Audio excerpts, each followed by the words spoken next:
दोस्तों नमस्कार। आज हम थोड़ा सा हट के एक नए टॉपिक पे डिस्कस कर रहे हैं। नया टॉपिक नहीं है तो आईओटी से रिलेटेड, बट मैं अभी नए प्रोटोकॉल्स ना बताने की जगह मैं आपको यही बताना चाहता हूँ कि ऐसा नहीं है कि आईओटी के स्टैंडर्ड अब और मतलब सिर्फ वही हैं जो हम पढ़ रहे हैं।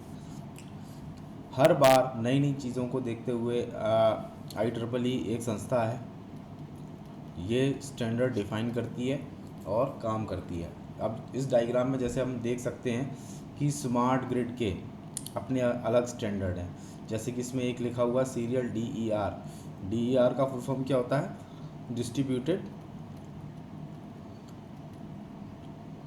Energy resource.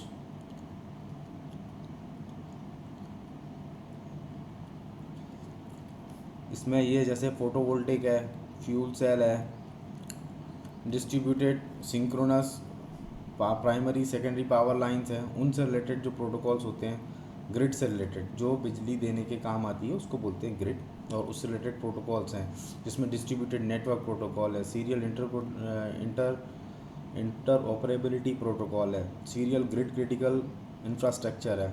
मतलब ऐसा नहीं है कि सिर्फ कम्युनिकेशन की स्टैंडर्ड है, सिस्टम बनाने के, आर्किटेक्चर डिज़ाइन करने के हर तरीके के प्रोटोकॉल उपलब्ध है। इंटेलिजेंट ट्रांसपोर्ट्स के से रिलेटेड प्रोटोकॉल्स हैं जिसमें आपका वायरलेस एक्सेसिबल व्हीकल इन्वायरमेंट आ जाता है। व्हीकल इन्वायरमेंट से जो कम्युनिकेट करेंगे या व्हीकल इन्वायरमेंट से रिलेटेड जो इन्फॉर्मेशन लेंगे वो यहाँ से मिलेगी। पावर लाइन कम्युनिकेशन एक बहुत ज़रूरी कम्युनिकेशन है, जो कि सिर्फ जो पावर सोर्स होता है, जैसे पॉजिटिव और नेगेटिव पावर सोर्स होता है, इसी के थ्रू आप कम्युनिकेट कर लेते हो। यहाँ से बिजली भी आ रही है, पावर भी आ रही है, और आप इसी को यूज़ कर रहे हो कम्युनिकेट करने के लिए। Wireless personal area network, rail communication control system, ये आजकल हमारे देखने में आ रहा है कि ये रेल में जो कम्युनिकेशन चालू कर रहे हैं उसमें बहुत काम आएगा और अभी इम्प्लीमेंट करने लग गए हैं। तो ये इनके स्टैंडर्ड को फॉलो नहीं करेंगे तो वो चीज़ मार्केट में आ भी नहीं पाएगी, तो ये स्टैंडर्ड फॉलो करना पड़ता है। इमरजेंसी मैनेजमेंट सिस्टम है, कैसे हैंडल करना है इमरजेंसी सिचुएशंस को, उससे रिलेटेड जो स्टैंडर्ड्स हैं वो डिफाइन है। ई हेल्थ के हैं, ई हेल्थ के आप देखिए सारे के सारे यहाँ पे जो लिखे हुए हैं, इसमें आपका डिवाइस, मेडिकल डिवाइस जो सीरियल डेटा ट्रांसफ़र करते हैं उनके लिए एक प्रोटोकॉल है। उसके बाद यदि वायरलेस है, आरएफ है, रेडियो फ्रीक्वेंसी एमिशन है, उससे रिलेटेड है। फैसिलिटीज़ से रिलेटेड प्रोटोकॉल है। सीरियल इनक्रिप्शन डिक्रिप्शन के लिए प्रोटोकॉल है।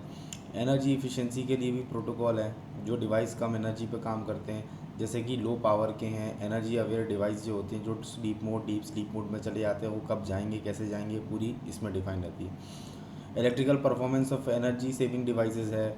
यूनिवर्सल पावर अडॉप्टर्स हैं जिसमें मोबाइल डिवाइसेस भी इंक्लूड होते हैं।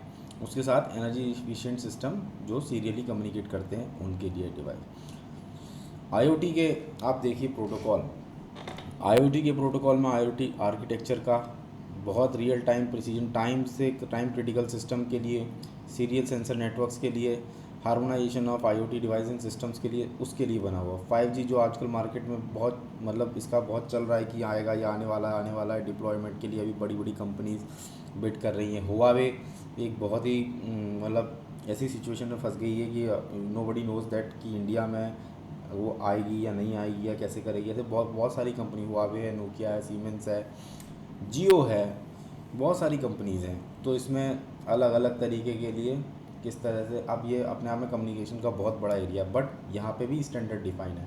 सेफ्टी सिक्योरिटी के स्टैंडर्ड डिफाइन है, आपकी इलेक्ट्रॉनिक प्राइवेसी, डेटा को डिकोड कोड करना, उसके बाद आपके डिवाइस तक आने में डिवाइस कितना सिक्योर है। इंटेलिजेंट डिवाइस जो एआई से रिलेटेड होते हैं उनके लिए, गवर्नेंस के लिए, सरकार के लिए, जब आईओटी या स्मार्ट सिटी के कॉन्सेप्ट में जब ये यूज़ होंगे तो उनमें क्या किस किस तरह से होता है, पर्सनल डेटा को रखने का क्या तरीका होता है, उसको इंटेलिजेंस के साथ एक्सेस कैसे कर सकते हो, बच्चों के लिए और स्टूडेंट्स के लिए डेटा कैसे मैनेज किया जाएगा उसके बारे में है।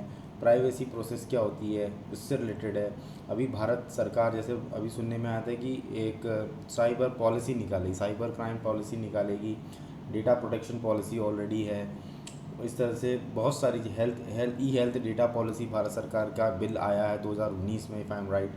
तो ये ऐसा नहीं कि आप टेक्निकली साउंड है तो आपका मतलब बहुत अच्छी बात है, आपको मालूम होना चाहिए कि हमारे देश में क्या हो रहा है। जब आप स्मार्ट सिटी की बात करते हो ना, तो स्मार्ट सिटीज़ के केस में पॉलिसीज़ डिफ़ाइन करती हैं कि कैसे होगा, क्या होगा, पॉलिसी कैसे बनती है, जो ऑलरेडी एग्जिस्ट करता है, यूजेबिलिटी है, ओपिनियंस होते हैं, हर तरीके की चीज़ें होती है, साइंटिफिक कंट्रीब्यूशन देखा जाता है, टेक्निकल ग्राउंड्स उनके वही सारे रहते हैं जो आपको इस डायग्राम में दिख रहे हैं। साथ ही साथ में आप देखेंगे कि इसमें घर को स्मार्ट बनाने के लिए भी ये सब आप हमारे हम यूज़ भी करते हैं बहुत सारी चीज़ें, जैसे लैंडमैन के जो प्रोटोकॉल है, स्मार्ट ऑटोमेशन का, अब जो पंखा अपने आप चल रहा है मोबाइल से, टीवी मोबाइल से चल रही है, तो ये सारी चीज़ें ऑलरेडी एग्जिस्ट करती हैं, है ना। हम इनको कैसे यूज़ करते हैं, ये इंजीनियरिंग, एक इंजीनियर का पर्सपेक्टिव हो सकता है, तो उसको भी हमको देखना और समझना पड़ सकता है और आना चाहिए। एज एन इंजीनियर जब मैं आईओटी की बात करता हूँ तो स्मार्ट सिटी ऑलरेडी इन्वॉल्व है। स्मार्ट सिटी का मतलब क्या है कि आप इन सारे चीज़ों को एक साथ एक धागे में पिरोएं और उसको यूज़ करें। स्मार्ट सिटी स्मार्ट होम नहीं होता। स्मार्ट सिटी में आपके पावर आता है, बिजली बिजली से रिलेटेड चीज़ें होंगी, यातायात से रिलेटेड होंगी, ट्रांसपोर्टेशन होगा, हेल्थ के से रिलेटेड होगा। अब इसमें बोल रहे हैं कि ये कार्ड बनेगा, भारत सरकार बोल रही है ये कार्ड बनेगा जिसमें आपकी सारी इन्फॉर्मेशन रहेगी। अभी ये सिर्फ चर्चा का विषय है, पॉलिसी लेवल पे अभी आया नहीं है, लेकिन ये हो सकता है क्योंकि बहुत से देशों में इस तरह से चल रहा है ऑलरेडी। तो हमारे यहाँ भी जब आएगा तो हमको ये सारे प्रोटोकॉल्स फॉलो करने पड़ेंगे। एनर्जी इफ़िशियंसी है ना, जो डिवाइसेस हैं, जब जैसे बिजली का इनका लैंप पोस्ट है, लैंप पोस्ट में क्या होगा कि ऐसा नहीं है कि हम उसको एक एक बार सीधे पावर डाउन करते हैं सारी बंद हो जाती है, फिर रात में अप करते हैं सारी अप हो जाती है, पता ही नहीं पड़ता कि बीच में कितनी लैंप पोस्ट मतलब ख़राब हैं, कितने सही हैं, कितने काम कर रहे हैं, कितने नहीं कर रहे हैं, मेंटेनेंस का, स्टेटस का लॉग ही नहीं आता है। तो जब आप इन प्रोटोकॉल को फॉलो करोगे तो उसमें स्पेशल तरीके के डिवाइसेस लगेंगे जो स्पेशल तरीके से कम्युनिकेट करेंगे और फिर वो चीज़ बहुत अच्छे से होगी। अब आप जब इस पूरी चीज़ों को एक साथ देखेंगे तो उनका आपको ऐसे नेटवर्क्स, ऐसे मतलब इसमें कम्युनिकेशन का तो बहुत ज़रूरी रोल हो जाएगा, लेकिन आपको मालूम होना चाहिए कि ये कैसे बनाना है, हर चीज़ की टाइम, कौन से क्रिटिकल कौन सी टॉप प्रायोरिटी डिवाइसेस है, कौन सी लो प्रायोरिटी डिवाइसेस है, सेंसर से कम्युनिकेट कैसे करना है, उनको आपस में सिंक्रोनाइज कैसे करना है, नॉट सिंक्रोनाइज या एसिंक्रोनस मोड पर किन किन को चलाना है। सेलुलर फ़ोन आ गया, इसी तरह साइबर सिक्योरिटी आ गई, ई गवर्नेंस आ गया, स्मार्ट होम आ गया और ई लर्निंग टेक्नोलॉजीज़ भी इसके कंपोनेंट्स का हिस्सा है।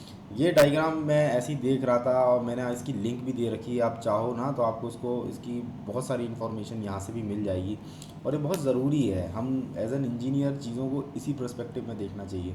बहुत सारी चीज़ें होती हैं जो आपको एक साथ एक जगह नहीं मिलेगी, आपको खुद सोचते हैं, आप फिर उसको ढूंढते हैं। बहुत कम ऐसी इन्फॉर्मेशंस होती हैं जो एक साथ आपको एक ही जगह मिल जाएगी। ये एक ऐसी इन्फॉर्मेशन थी जो मैं ऐसी सर्च कर रहा था तो मुझे मिली, तो मैंने सोचा कि मैं आपके साथ इसको शेयर करूं। यदि आपका इससे रिलेटेड स्मार्ट सिटी और टेक्नोलॉजीज़ फॉर ह्यूमैनिटी से रिलेटेड कोई भी सवाल हो या आप कुछ जानना चाहते हो तो आप कृपया कमेंट सेक्शन में ज़रूर बताइए। धन्यवाद।